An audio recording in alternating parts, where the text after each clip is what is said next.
আল্লাহ বলে, বান্দা আমি কবরে তোমাকে জানাবো। আবার বলছে বান্দা, আবারও বলছি, আমি কিন্তু আখিরাতেও আবার জানাবো।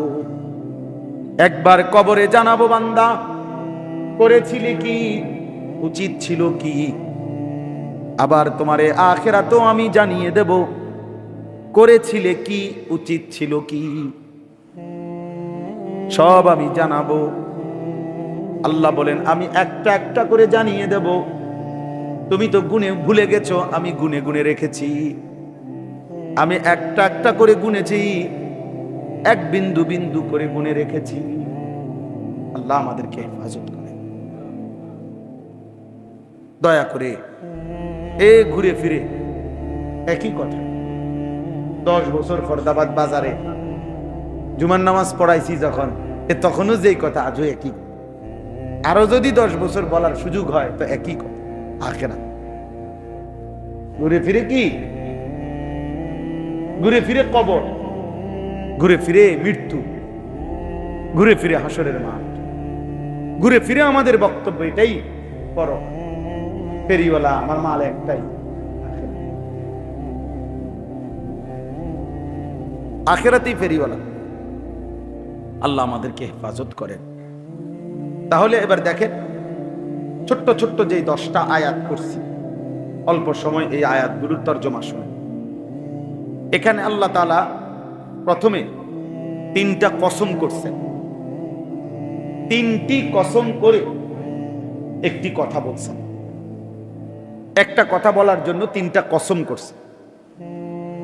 তাফসীরের মধ্যে আছে, আল্লাহ তাআলা যখন কোনো বস্তুর কসম করে, স্বাভাবিকভাবে কসম করা হয় কোনো কথাকে মজবুত করার জন্য, যেটা আমরাও বলে থাকি। মানুষ আমরা কসম করি না, অর্থ কি, মানে আমায় যে কথাটা বলতেছি, যে দাবিটা, এটা যেন একটু কি হয়, মজবুত হয়। তো এমনিতে আল্লাহ তাআলার কথা এমনিতেই শতভাগ সত্য, এমনিতেই আল্লাহর কথা মজবুত, এমনিতেই আল্লাহর কথা দৃঢ়। আল্লাহর কথার চাইতে অধিক সত্য কারো কথা হতে পারে? কিন্তু এরপরেও আল্লাহ বড় মায়া করে, দয়া করে আল্লাহ বলতেছে, বান্দা ঠিক আছে, তবুও আমি তোমার কলিজার মধ্যে যেন বসে কথাটা, সেই জন্য আমি তোমাদের নিয়মের দিকে খেয়াল রাখা আমি আল্লাহ তাআলা যাও অতিরিক্ত আরো কসম করেও আমিও বললাম। যদিও আমি আল্লাহ কসম ছাড়া বললেই চলতো, কিন্তু তোমার দিলে যেন বসে, এই জন্য আমি কসম করে বলি। এইভাবে আল্লাহ তাআলা কোথাও 3টা কসম করছে, কোথাও একটা কথা বলার জন্য 4টা কসম করছে। কোরআন শরীফের একটা সূরা আছে, ওয়াশ-শামসি ওয়া দুহাহা। এই সূরার মধ্যে আল্লাহ তাআলা একটা কথা বলার জন্য 14টা কসম, 14 বার কসম করছে। 14টা কসম, 14টা কসম। এভাবে কোরআনুল কারীমের মধ্যে অসংখ্য কসম আছে। তো এই কসমের দ্বারা আল্লাহ যে কথাটা বলে, যেটার কসম করছে, আল্লাহ বিভিন্ন আল্লাহর সৃষ্টির বিভিন্ন কিছু ব্যাপারে, মানুষ, ইনসান, আল্লাহর কোন সৃষ্টি, মাখলুকের কোন বিষয়ে আল্লাহ কসম করছে, বিভিন্ন সময় বিভিন্নটার নাম। তো আল্লাহ তাআলা তাফসীরের মধ্যে লিখছে, আল্লাহ যে বিষয়ের কসম করে এটার 2টা বিষয়। হয় এই বিষয়ে আগের থেকে কোনো বিশেষত্ব আছে যার কারণে আল্লাহ ওইটার কসম করছে, আর অথবা আল্লাহ কসম করার কারণে ওইটার দাম, ওইটার বিশেষত্ব, মর্যাদা বেড়ে গেছে। বুঝাইতে পারলাম না কথা? তো আল্লাহ তাআলা এখানে প্রথম কসম করছেন, লা উকসিমু বিহাদাল বালাদ।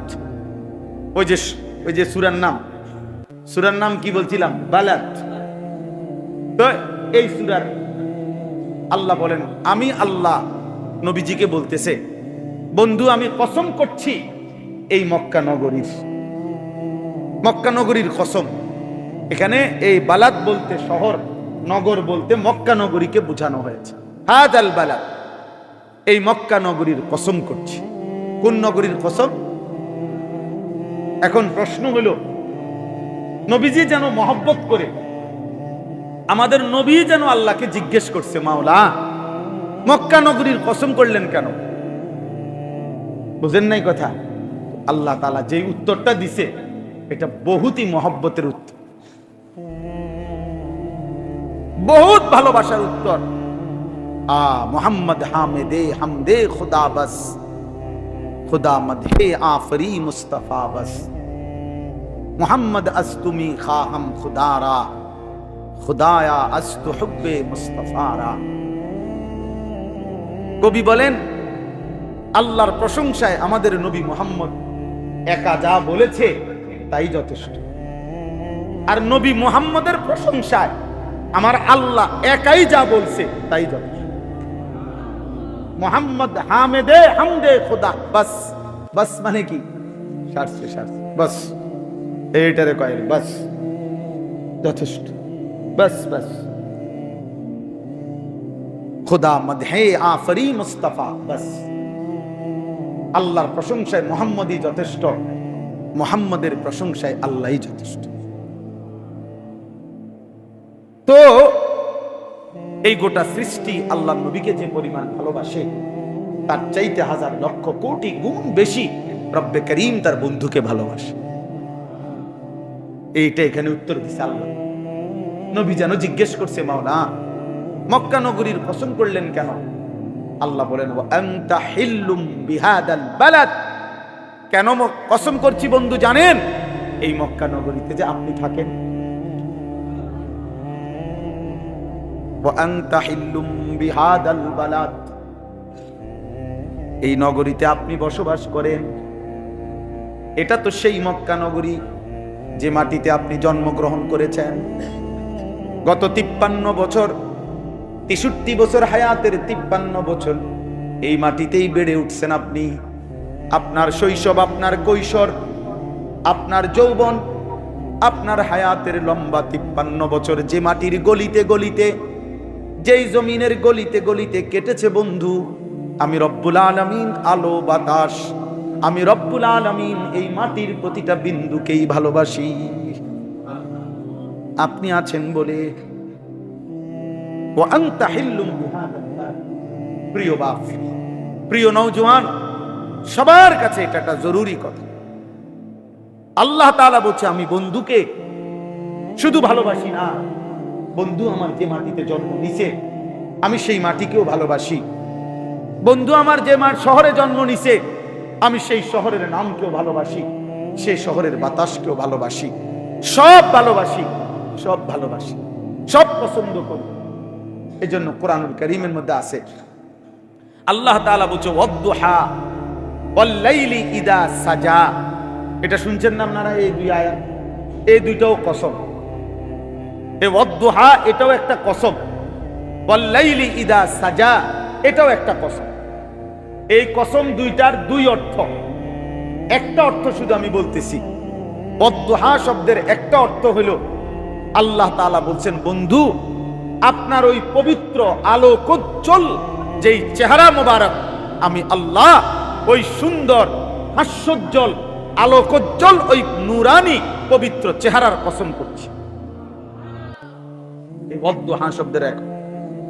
আর ওয়াল-লাইলি ইদা সাজা এই দ্বিতীয় অংশটার অর্থ হইল অন্ধকার অমাবস্যার কালো রাত যেরকম একদম কালো, আপনার এই সুন্দর চেহারার সাথে আপনার পবিত্র মাথা মুবারকের মধ্যে যে ঘন কালো চুল, এটাও বড় সুন্দর, বড় আকর্ষণীয়।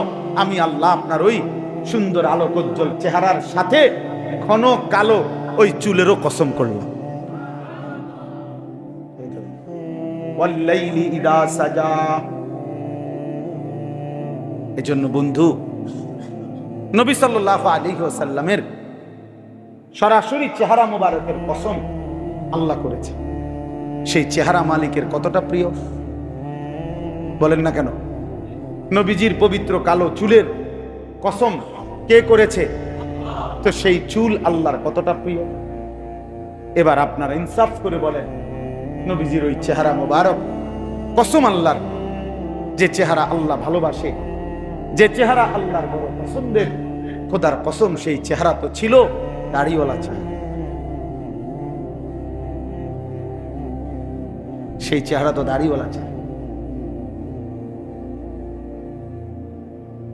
রব যে চেহারার কসম করছে, রব যে চেহারা ভালোবাসছে, তো সেই চেহারা তো দাড়িওয়ালা ছিল। অতএব দাড়িবিহীন ওই চেহারা দিয়ে রবের সামনে দাঁড়াবেন কেমনে? মদিনার রসুলের সামনে দাঁড়াবেন বলে, কেমনে দাঁড়াবেন? আপনাদের বিবেক দিয়ে আপনি ভাই। 2 নম্বর, কিশোর যুবক ছেলে, তোমাদেরকে বলি, নবী সাল্লাল্লাহু আলাইহি সাল্লামের পবিত্র ওই চুল আল্লাহ তাআলার কাছে সেটাও তো বহুত প্রিয় ছিল। আর নিঃসন্দেহে এই ডান দিকে, বাম দিকে এবং সামনে এই বিশ্রী যেই ফ্যাশনেবল চুল, আল্লাহর কসম এটা নবীজির চুল না। নবীর চুল মোবারক এমন ছিল না, সাহাবায়ে কেরামের চুল এরকম ছিল না। গত 1450 বছরের ভিতরে মুসলমানের ইতিহাসে কোন ইমানদার, কোন মুত্তাকি, কোন ভদ্র, কোন দিনদার, কোন সেজদাওয়ালা কোন মুসলমানের চুল এমন ছিল না। অতএব নিঃসন্দেহে এই চুল বিকৃত চুল। এই তোমরা যারা এই চুল, এই ঝাঁকড়া চুল, ডান দিকে বড়, বাম দিকে বড়, সামনের দিকে বড়, পিছন ছাড়া, পিছনের চুল বড় হলে সেটা রাসূলুল্লাহ সাল্লাল্লাহু আলাইহি ওয়াসাল্লামের চুল, বাবরি চুল। বাকি 3 দিক, সামনের দিক, ডান দিক, বাম দিক, এই 3 দিকের এই ফ্যাশনেবল চুল, এটা মুহাম্মদ আরবি সাল্লাল্লাহু আলাইহি সাল্লামের চুল মোবারক এমন ছিল না। কোন সাহাবীর চুল এমন ছিল না। কোন আউলিয়া, কোন পীর, কোন মাশায়েখ, কোন বুজুর্গ, কোন উলামা, কোন মুহাদ্দিসিন, মুফাসসিরিন, ইমাম, খতিব, দিনদার, মুত্তাকি, এমনকি তোমার বাবা দাদা মুসলমান যারা তোমার পূর্বপুরুষ ছিল তাদের চুল এমন ছিল না। অতএব তুমি এটা কোত্থেকে আনলা? এটা তোমারে দিছে যারা, ওরা কাফের, ওরা বেঈমান, বেঈমান, বেঈমান, বেঈমান। ওটা ইহুদির চুল, ওটা খ্রিস্টানের চুল, ওটা হিন্দুর চুল, ওটা বৌদ্ধের চুল, ওটা নাস্তিকের চুল, ওটা মুরতাদের চুল। ওটা এমনও ব্যক্তির চুল হইতে পারে যার জন্মের ঠিক নাই, বংশের ঠিক। তালাশ করো, তুমি খুঁজা দেখো, তুমি যার মতো চুল রাখছো ওইতের, তোমারে বলি নাই, সাবধান বলছি আমি, হইতের যাত্রার থেকে নিচো মডেল, ওইতের গিয়া দেখো বংশ আছে।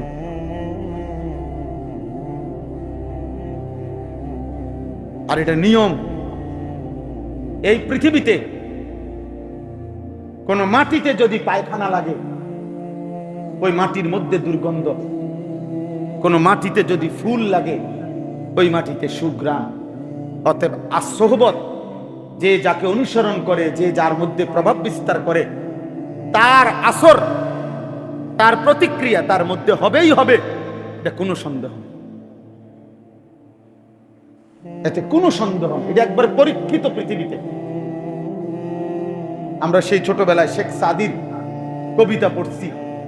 শেখ সাদি রহমতুল্লাহ কবিতার মধ্যে আছে যে মাটির উপরে একটা গোলাপ ফুলের গাছ ছিল, ফুলের গাছটা মরে গেছে, এখন মাটির মধ্যে হাত লাগাইয়া দেখতেছে মাটির মধ্যেই ফুলের গ্রান, গোলাপ ফুলের।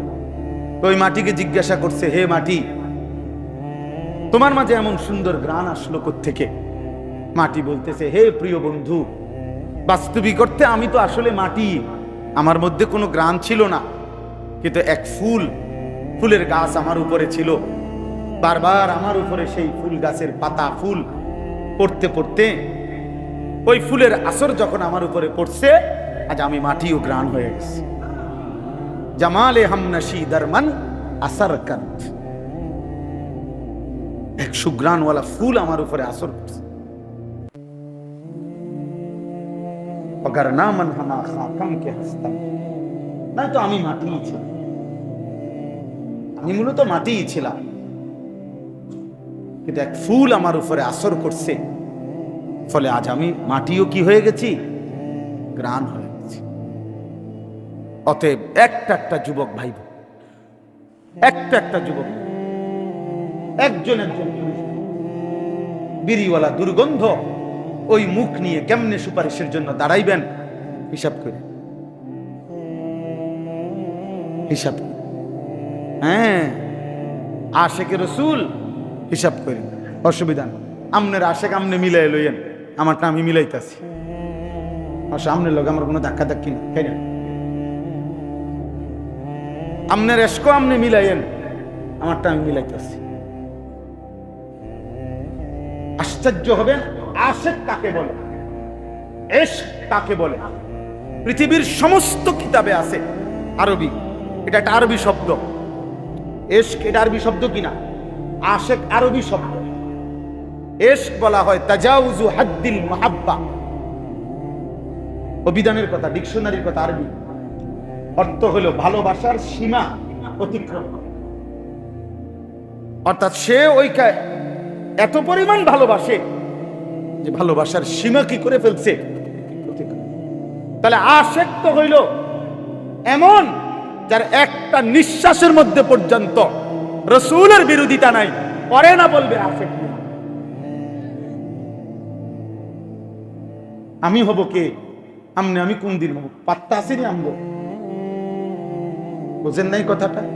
কথা তো ছিল এমন প্রেমিক হবে, এমন প্রেমিক হবে। আমরা কিতাবে পড়ছি যে উত্তম আখলাক,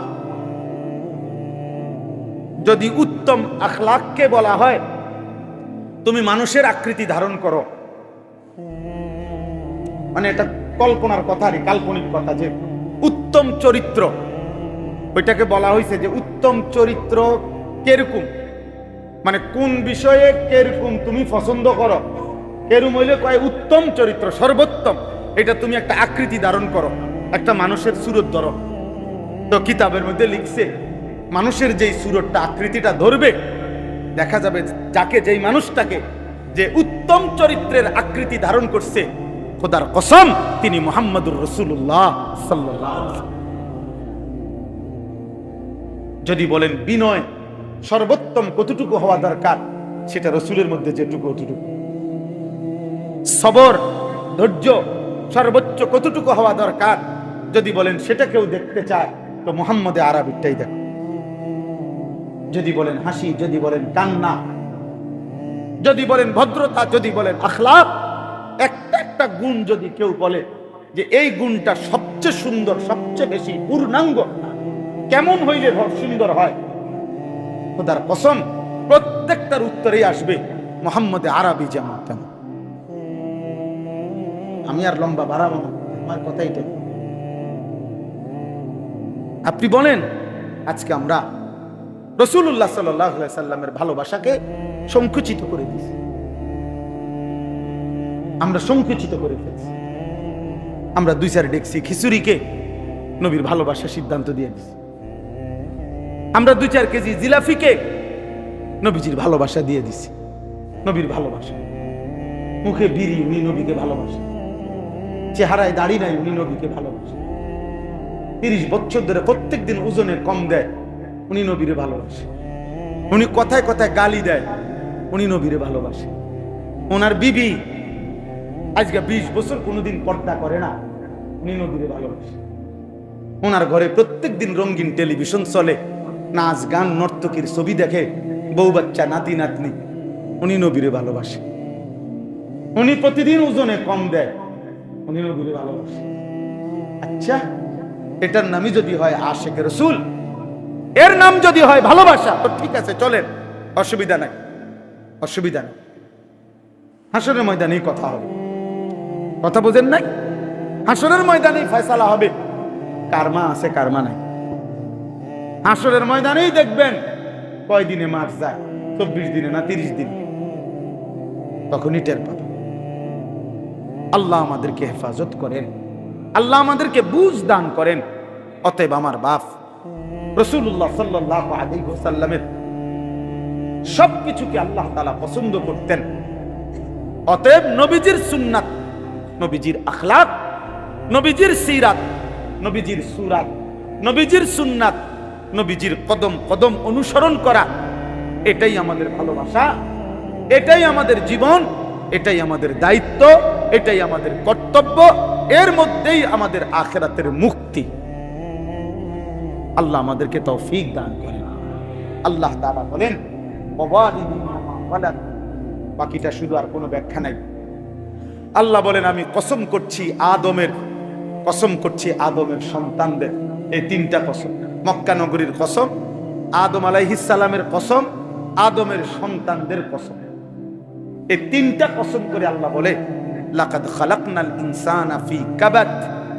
শোনো, একটার পর একটা কষ্টের ধাপ অতিক্রম করে আমি মানুষকে বানিয়েছি।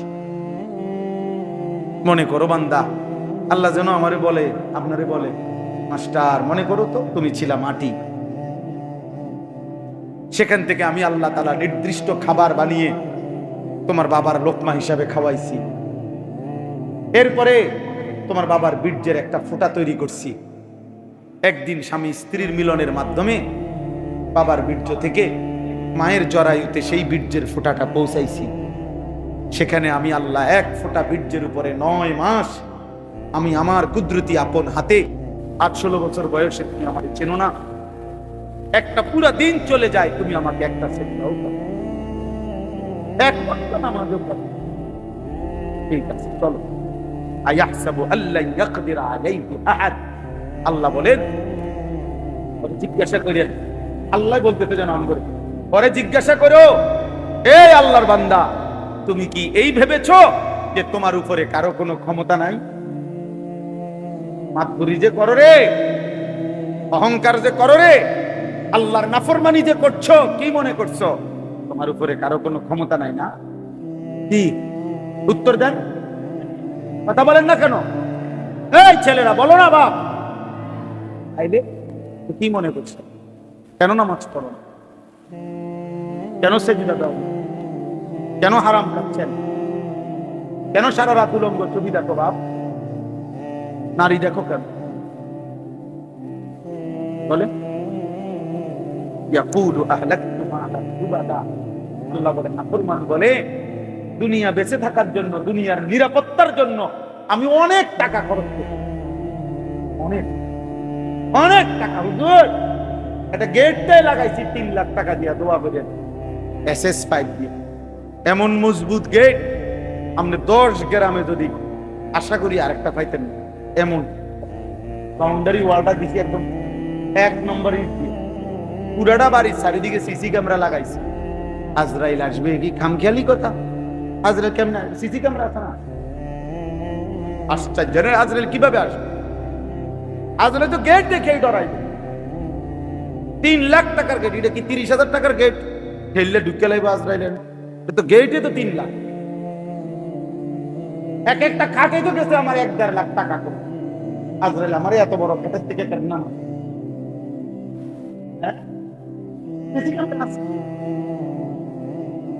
CC camera.